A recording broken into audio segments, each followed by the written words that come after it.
ఆంధ్రప్రదేశ్ రాష్ట్ర ప్రభుత్వం ఈరోజు ఎంతో ప్రతిష్టాత్మకంగా ఆంధ్రప్రదేశ్లో గల అన్ని ప్రభుత్వ విద్యాలయాల్లో నిర్వహిస్తున్నటువంటి ఈ మెగా టీచర్స్ మరియు పేరెంట్స్ ఆత్మీయ సమావేశంలో భాగంగా ఈరోజు నాయుడుపేట మండల పరిధిలోని పుదూరు గ్రామం నందు గల ప్రాథమిక ఉన్నత పాఠశాల ప్రాంగణంలో జరుగు మెగా తల్లిదండ్రుల మరియు ఉపాధ్యాయుల ఆత్మీయ సమావేశానికి చాగణం లలితమ్మ భాస్కరరావు మెమోరియల్ ట్రస్ట్ నుంచి మమ్మల్ని సాదరంగా ఆహ్వానించినటువంటి ఈ ప్రాథమికోన్నత పాఠశాల ఉపాధ్యాయ బృందానికి, హెడ్ మాస్టర్ గారికి మరియు వివిధ ప్రభుత్వ శాఖల అధికారులకి, ఈ కార్యక్రమానికి విచ్చేసినటువంటి పాత్రికేయ మిత్రులకి, తల్లిదండ్రులకి మరియు విద్యార్థులకి శ్రీ చాగణం లలితమ్మ భాస్కరరావు మెమోరియల్ ట్రస్ట్ తరఫున అభినందనలు తెలియజేస్తున్నాము.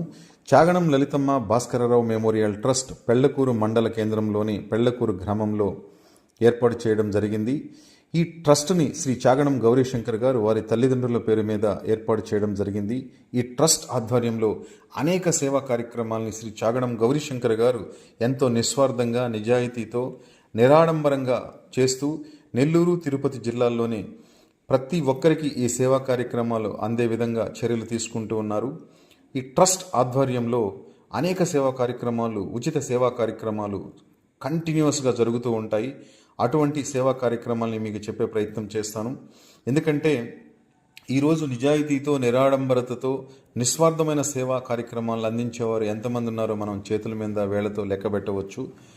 మన పరిధిలో, మన నాయుడుపేట పరిధిలో ఇటువంటి ఒక వ్యక్తి ఉన్నారు అనేటువంటి ఒక సత్యం ఈరోజు ఇక్కడ ఉన్నటువంటి విద్యార్థులకి, తల్లిదండ్రులకి, యువకులకి, అధికారులకి అందరికీ తెలియాలి. ఎందుకంటే చాగణం గౌరీశంకర్ గారి జీవితం ఒక ఆదర్శప్రాయం.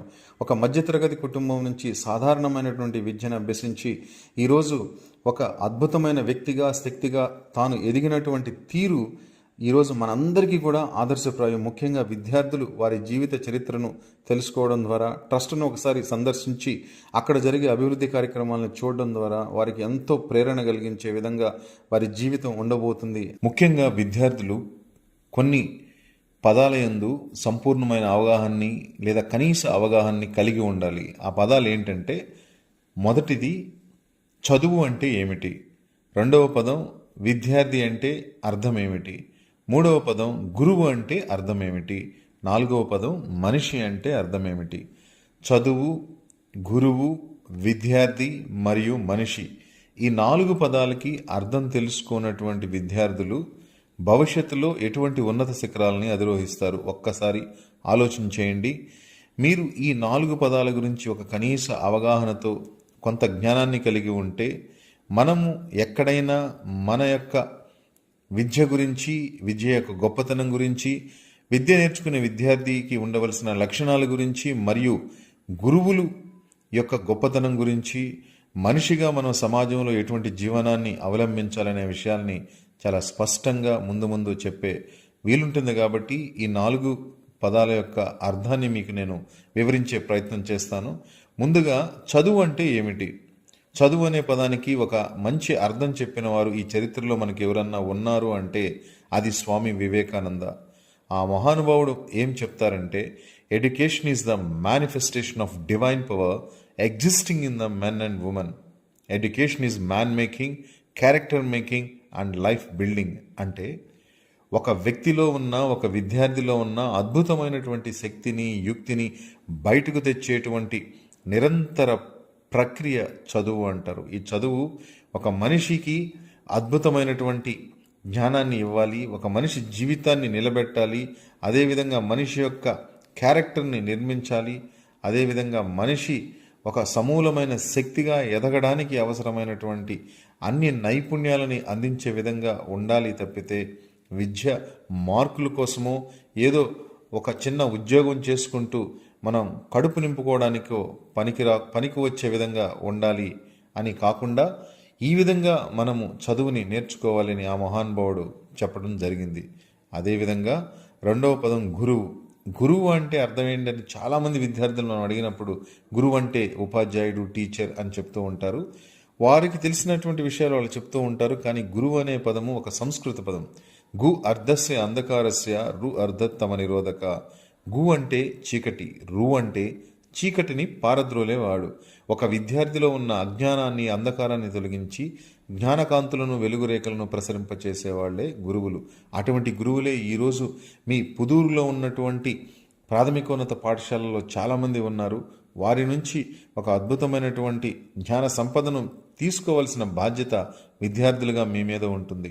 అందువల్ల గురువు అంటే ఏదో ఎవరో చెప్పినట్లు ఒక సినిమాలో గురువు అంటే గుండ్రాయి, గురువు అంటే ఇంకొకటి అని కాకుండా గురువుని ఒక గొప్ప వ్యక్తిగా, మీ అజ్ఞానాన్ని తొలగించి జ్ఞానకాంతులను ప్రసరింపచేసే ఒక సమూలమైనటువంటి శక్తిగా మీరు ఎప్పుడైతే భావిస్తారో అప్పుడు మీకు మంచి గురువు యొక్క ఆశీస్సులు మీకు పుష్కలంగా వస్తాయి. ఆ సరస్వతీదేవి కటాక్షం కూడా మీకు వెళ్ళవేళలా ఉంటుంది అని ఈ సందర్భంగా విద్యార్థులందరికీ తెలియచేస్తున్నాను. గురువుల్ని గౌరవించండి. ఎందుకు గురువుల్ని గౌరవించాలి అంటే, Google, even though Google nowadays is a గురు, but Google is created by గురు. గూగుల్ని మీ అందరు గురువులాగా ఈరోజు చూస్తున్నారు. ఏమైనా డౌట్లు వస్తే గూగుల్లోకి వెళ్ళి, యూట్యూబ్లోకి వెళ్ళి చూస్తున్నారు. కానీ ఒకటి గుర్తుపెట్టుకోండి, గూగుల్ని, యూట్యూబ్ని క్రియేట్ చేసింది కూడా ఒక గురువే.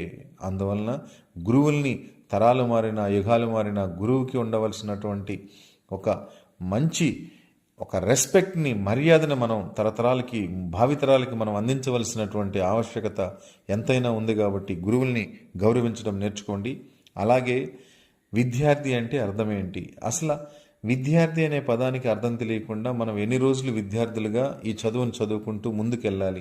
విద్యార్థి అంటే స్టూడెంట్, స్టూడెంట్ అంటే విద్యార్థి. ఇవి జనరల్గా మనకు తెలిసిన అర్థాలు. మామూలుగా విద్యార్థి అంటే విద్యను నేర్చుకునేవాడు, విద్యను తెలివితేటలను సంపాదించేవాడు, విద్యను అర్థించేవాడు అని చెప్తూ ఉంటారు. ఇవన్నీ కూడా కరెక్టే అయినప్పటికీ అసలు సమూలమైనటువంటి అర్థం ఏంటి అంటే, మనం వివరంగా చూసినప్పుడు విద్య అంటే విజ్డమ్, నాలెడ్జ్, జ్ఞానాన్ని, అర్థి అంటే ఆర్ద్రత, ఆర్ద్రత అంటే తపనతో నేర్చుకోవాలి అని ప్రతిక్షణం రగిలిపోయేవాడే విద్యార్థి.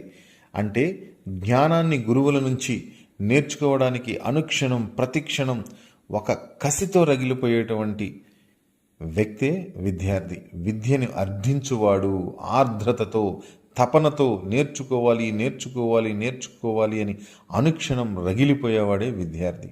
ఈ రోజు నుంచి మీరందరూ కూడా విద్యార్థులుగా నిజమైన అర్థం తెలుసుకొని ఆ విద్యని తపనతో నేర్చుకోవడానికి పాటుపడాలి. మనం చరిత్రను కానీ చూసినట్లయితే, చరిత్రలో ఎంతోమంది విద్యార్థులు ఇటువంటి లక్షణాలతో విద్యను నేర్చుకొని ఒక సమ్మోహన శక్తిగా, ఒక గొప్ప వ్యక్తులుగా చరిత్రలో వెలుగొందారు, మనకు ఆదర్శప్రాయంగా నిలిచారు అనడంలో ఎటువంటి సందేహం లేదు.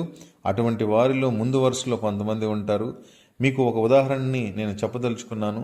మీలో ఎంతమంది ఉదయాన్నే 4 గంటలకు నిద్రలేచి పరిగెత్తుకుంటూ నాయుడుపేట రైల్వే స్టేషన్కి వెళ్ళి అక్కడ నుంచి పేపర్ బండిల్ తీసుకొచ్చి పుదూరు గ్రామంలో సైకిల్ మీద ఇంటింటికి వెళ్ళి పేపర్ వేసి డబ్బులు సంపాదించి మీ యొక్క కుటుంబానికి తోడుగా ఉంటున్నారు? ఉదయాన్నే 5 గంటలకి నాయుడుపేటలో ట్యూషన్ ఉంటే మళ్ళీ పరిగెత్తుకుంటూ ట్యూషన్కి వెళ్ళి ఫ్రీగా అక్కడ ట్యూషన్ కంప్లీట్ చేసుకొని మళ్ళీ పుదూరుకు వచ్చి ఎంతమంది ఉదయాన్నే టిఫిన్ ఉంటే తిని, లేకపోతే స్కూల్కి వెళ్ళి చదువుకుంటున్నారు? మధ్యాహ్నం భోజనం ఆ రోజుల్లో ఈ స్కూల్స్లో భోజనం పెట్టేవారు కాదు.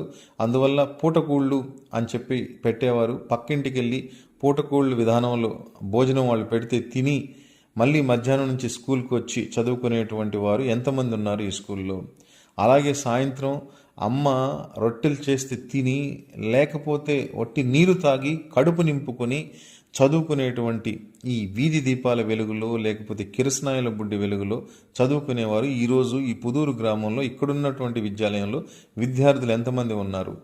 ఎవరు లేరు నాకు తెలిసి. కానీ ఆ రోజుల్లో అటువంటి పరిస్థితుల్లో విద్యను అభ్యసించి ఎన్నో కష్ట నష్టాలని, ఒడిదుడుకుల్ని ఎదుర్కొని విద్యను అభ్యసించిన ఒక మహానుభావుడు ఏమయ్యాడో తెలుసా?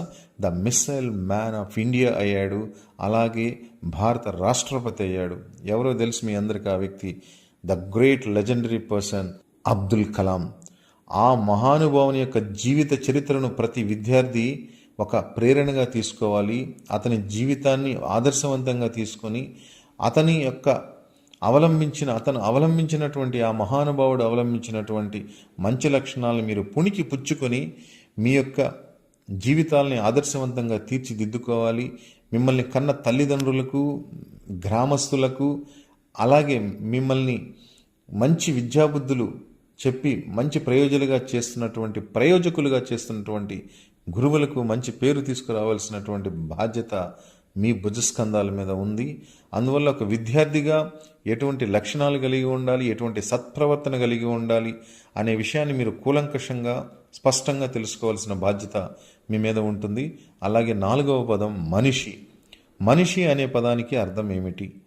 ఈ మనిషి అనే పదానికి అర్థాన్ని మనం చూసినట్లయితే చరిత్రలో ఈ మనిషి అనే పదానికి అర్థం చెప్పిన మహానుభావుల్లో మొదటి వరుసలో ఉంటారు అరిస్టాటిల్. ఇతన్నే ద మ్యాన్ ఆఫ్ మిలీనియం అంటారనమాట. ఎన్నో ఊహాతీతమైనటువంటి విషయాలను కూడా ప్రయోగాత్మకంగా నిరూపించే ప్రయత్నం చేసిన గొప్ప వ్యక్తి అరిస్టాటిల్. అతను చెప్పిన అర్థం ఏంటంటే, when man is perfect is best of all animals, when man deviates law and justice is worst of all animals. ఒక మనిషి ఎప్పుడైతే న్యాయాన్ని ధర్మాన్ని పాటిస్తూ ఈ సమాజంలో ఒక మంచి వ్యక్తిగా, సమాజానికి పాటుపడే వ్యక్తిగా ఉంటాడో అప్పుడు ఈ 84 లక్షల జీవరాశుల కన్నా ముందు వరుసలో ఉంటాడు, గౌరవింపబడతాడు, పూజింపబడతాడు. అదే మనిషి ఎప్పుడైతే ఈ సమాజంలో న్యాయాన్ని ధర్మాన్ని పాటించకుండా సంఘ విద్రోహ శక్తిగా తయారవుతాడో ఈ 84 లక్షల జీవరాశుల కన్నా వెనక వరుసలో ఉంటాడు, అతి నీచంగా వ్యవహరింపబడతాడు. మరి మనం ఎంతమంది ఒక మంచి మనసుతో మనుషులుగా ఎదుగుతున్నాము అనే విషయాన్ని మీరందరూ కూలంకుషంగా ఆలోచించాలి, ఇతరులతో చర్చించాలి, పెద్దవారిని గౌరవించాలి, గురువులను గౌరవించాలి. సమాజ స్థాపనకు నడుం బిగిస్తారని మనస్ఫూర్తిగా కోరుకుంటూ జై హింద్, జై తెలుగు తల్లి, సర్వేజన సుఖినో భవంతు.